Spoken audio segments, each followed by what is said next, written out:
देखो बेटा, ये जो टॉपिक है आज हमारा टॉपिक है relation between current and drift velocity. Suppose exam में आता है तो आप इसको कैसे रिप्रेजेंट करेंगे। आप सबसे पहले कंडक्टर बनाएंगे जिसको आप लिखेंगे CD, ठीक है। इस कंडक्टर में दिखाएंगे कि जो एंड C है वो बैटरी के पॉजिटिव से कनेक्टेड है और D एंड किससे कनेक्टेड है, बैटरी के नेगेटिव टर्मिनल से कनेक्टेड है। ये आपकी की है, this is the key, okay, this is the key. फिर आप दिखाएंगे कि जो आपका कंडक्टर है उसका जो एरिया ऑफ क्रॉस सेक्शन है वो है A, उसकी लेंथ है L, ठीक है। हम लिखेंगे consider wire of length L and area of cross section A। तो वायर का वॉल्यूम हो जाएगा एरिया इंटू लेंथ। फिर उसके बाद मैंने लिखा है if n is the number of electrons per unit volume of the wire, ठीक है ना, मीन्स नंबर डेंसिटी है, number density of electron. Number of electron per unit volume क्या होता है, नंबर डेंसिटी। तो जो नंबर डेंसिटी हो जाएगी हमारे पास n हो जाएगा total number of electrons upon volume of the wire, ठीक है ना। इसके बाद आपका यानी कि जो आपका स्मॉल n है, स्मॉल n है हमारे पास capital N upon volume AL। तो जो number total number of electrons हो जाएंगे वो हो जाएगा small n A into L हो जाएगा टोटल नंबर ऑफ इलेक्ट्रॉन्स, ठीक है ना। फिर इसके बाद हम लिखेंगे if E is the charge of one electron, then total charge present in wire। जो वायर में टोटल चार्ज हो जाएगा उसको हम लिख देंगे Q equals to total number of electron into charge of one electron.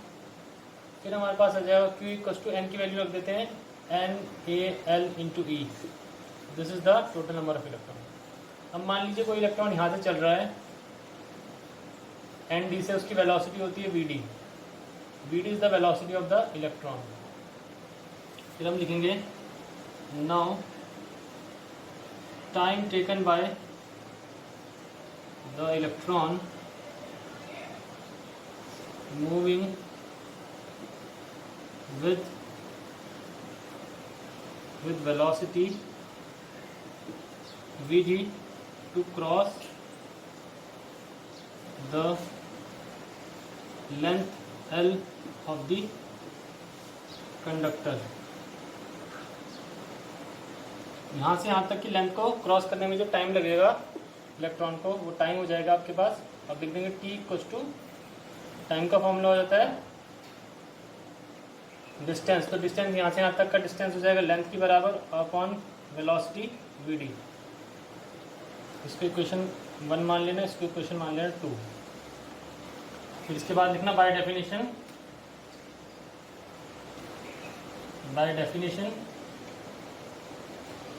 Current I कितना होता है, Q बाय T के बराबर होता है। डेफिनेशन के अकॉर्डिंग करंट का फॉर्मूला होता है चार्ज ओवर टाइम। तो करंट है हमारे पास चार्ज है हमारे पास NaLe और टाइम है हमारे पास L अपॉन Vd। तो हमारे पास आ जाएगा करंट, हमारे पास आ जाएगा I equals to NaLe, Vd reciprocal होकर ऊपर चले जाएगा अपॉन L, L से L कैंसिल। तो हमारे पास I इक्वल्स टू आ जाएगा E को पहले लिख दीजिए A और साथ में आ जाएगा Vd। This is the relation between current and drift velocity, ठीक है। ये दोनों के बीच में रिलेशन होता है। अब on the basis of this relation हम पहले तो ओम्स लॉ का स्टेटमेंट बताएंगे। जो अगला टॉपिक होता है हमारा ओम्स लॉ होता है। तो ओम्स लॉ अगर जो आपसे पूछा गया तो वो ओम्स लॉ इस तरह से पूछेंगे that deduce Ohm's law on the basis of the concept of drift velocity. Drift velocity के कॉन्सेप्ट पे आप ओम्स लॉ को डिराइव करिए। अब देखिए ओम्स लॉ हमारे पास आपने 10 में ही पढ़ा है। ओम्स लॉ का हमारे पास सिंपल स्टेटमेंट होता है कि that when the physical condition of a conductor remains constant then current flowing in the conductor is proportional to the potential difference। जैसे कोई कंडक्टर है, इसके क्रॉस आपने पोटेंशियल डिफरेंस V लगा लिया, तो इसमें जो करंट I फ्लो करेगा I किसके प्रोपोर्शनल होगा, V के प्रोपोर्शनल होगा, लेकिन तब तक होगा प्रोपोर्शनल V के till the time the physical condition of the wire remains constant, ठीक है। तो जो ओम्स लॉ का स्टेटमेंट है वो ये है कि current is current flowing the wire is proportional to the applied potential difference across the ends of the wire. या हम ये भी लिख सकते हैं कि V is proportional to I और V equals to R I, या V upon I equals to R, और यही R क्या होता है, कांस्टेंट होता है। यानी कि जब किसी वायर की फिजिकल कंडीशंस कांस्टेंट होती है, मीन्स उसका टेम्परेचर कांस्टेंट होता है, उसका area of cross section constant होगा, उसकी लेंथ कांस्टेंट होगी, ठीक है। तो हम देखेंगे जो V और I का रेशियो आएगा हर बारी एक कांस्टेंट की बराबर आएगा। या आप ये भी बोल सकते हो कि जैसे जैसे आप V को बढ़ाओगे ऑटोमेटिकली I भी बढ़ता रहेगा, और इनका जो रेशियो आएगा वो हर बारी कांस्टेंट आएगा। Now the second thing is that how we can deduce Ohm's law, deduction of Ohm's law.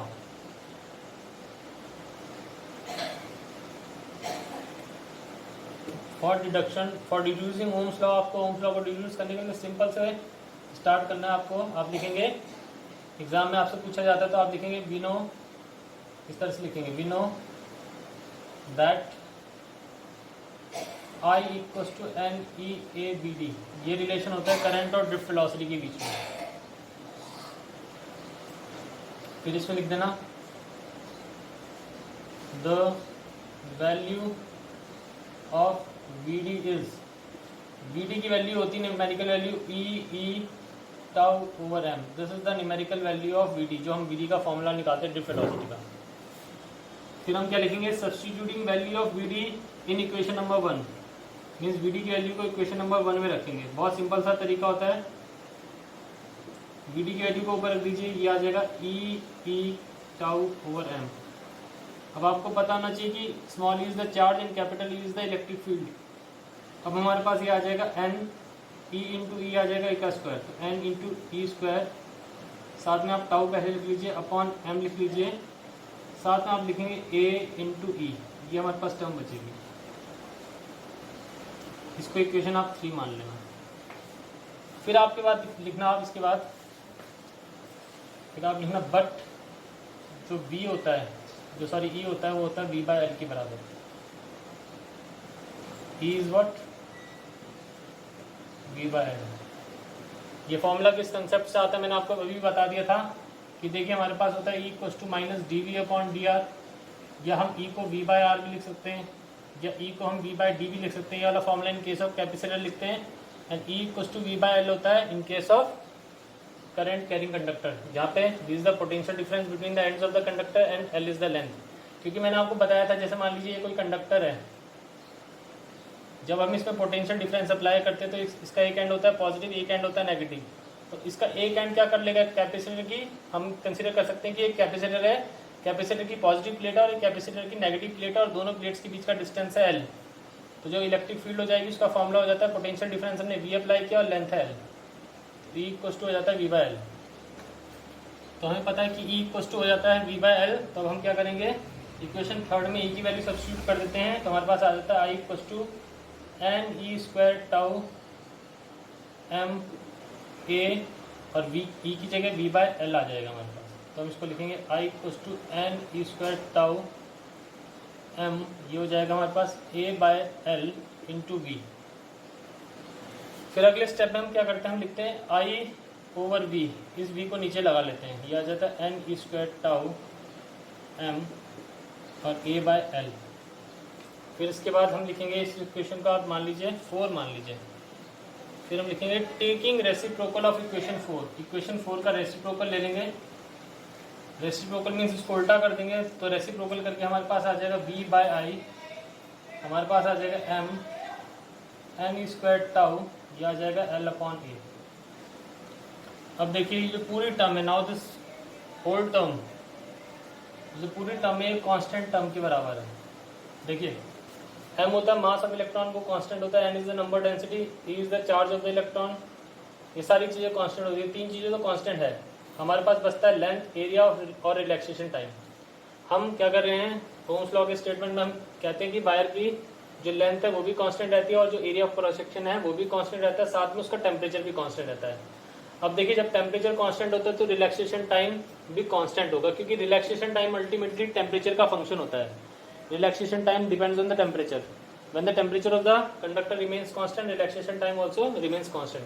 तो जो पूरा फैक्टर है M N E square tau L upon A, पूरा फैक्टर कांस्टेंट, इस कांस्टेंट को ही हम क्या नाम देते हैं, आर नाम देते हैं। तो देखिए यहाँ से हमारे पास डिफाइन हो गया that V upon I equals to R a constant.